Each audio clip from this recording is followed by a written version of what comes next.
తుంగభద్ర జలాశయం గేట్లు అన్ని మార్చడంతో పాటు చివరి ఆయకట్టు వరకు నీరు ఇవ్వాలన్న డిమాండ్పై ఇవాళ సిపిఐ నాయకులు ఆందోళనకు దిగారు. అనంతపురం కలెక్టరేట్లో ఐఏబీ సమావేశం జరుగుతున్న నేపథ్యంలో సిపిఐ నాయకులు పెద్ద ఎత్తున నిరసన కార్యక్రమాన్ని చేపట్టారు.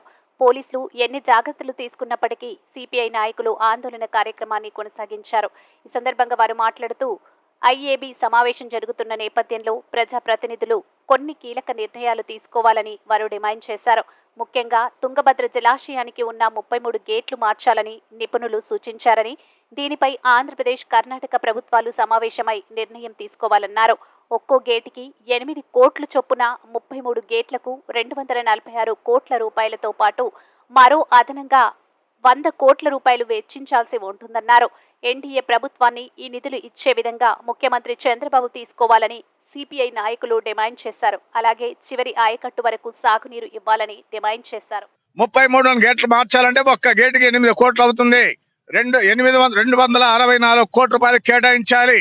ఇవాళ అధునాతంగా నిర్మాణం చేయాలంటే మరొక 100 కోట్లు ఖర్చు పెట్టాల్సిన అవసరం ఉంది. అందుకే ఆంధ్రప్రదేశ్, తెలంగాణ, కర్ణాటక ప్రభుత్వాలకు సంబంధించి ఇవాళ ఆయకట్టుకు సంబంధించి నీటి కేటాయింపులకు సంబంధించి ఆ రకంగా ఖర్చు భరించాల్సినటువంటి అవసరం ఉందని చెప్పి నేను అభిప్రాయపడతా ఉన్నా. కేంద్ర జల సంఘం సిడబ్ల్యూసీనే ఇవాళ కేంద్ర ప్రభుత్వమే నిర్ణయం తీసుకోవాలి. బడ్జెట్ లో కేటాయింపులు చేయాలి. యుద్ధ ప్రాతిపదికన తుంగభద్ర డ్యామ్ను కాపాడేటువంటి పద్ధతిలో ప్రభుత్వం చర్యలు తీసుకోవాలని చెప్తా ఉన్నాం. రైతులందరూ కూడా రోడ్ల మీదకి వచ్చి ఇవాళ హెచ్ఎల్సీ ఆయకట్టుకు నీరు ఇవ్వాలని చెప్పి డిమాండ్ చేస్తా ఉన్నారు. అదేవిధంగా నార్పల మండలంలో పెద్దపొప్పుర గ్రామంలో కుల్లాయిప్ అనేటువంటి 45 సంవత్సరాల రైతు ఇవాళ ఆత్మహత్య చేసుకుంటే సిగ్గుగా లేదా ఈ ప్రభుత్వాలకు నేను అంటా ఉన్నా. 8 లక్షల రూపాయలు అప్పు చేసుకున్నాడు. ఇవాళ వేరుశనగ పంట వేసుకున్నాడు. ఇవాళ ఉరి వేసుకుని ఆత్మహత్య చేసుకుంటా ఉన్నారంటే చాలా దయనీయమైనటువంటి పరిస్థితుల్లో ఇవాళ రైతులు ఉంటా ఉన్నారు. తుంగభద్ర డ్యామ్ను పటిష్టవంతంగా నిర్మించాలి.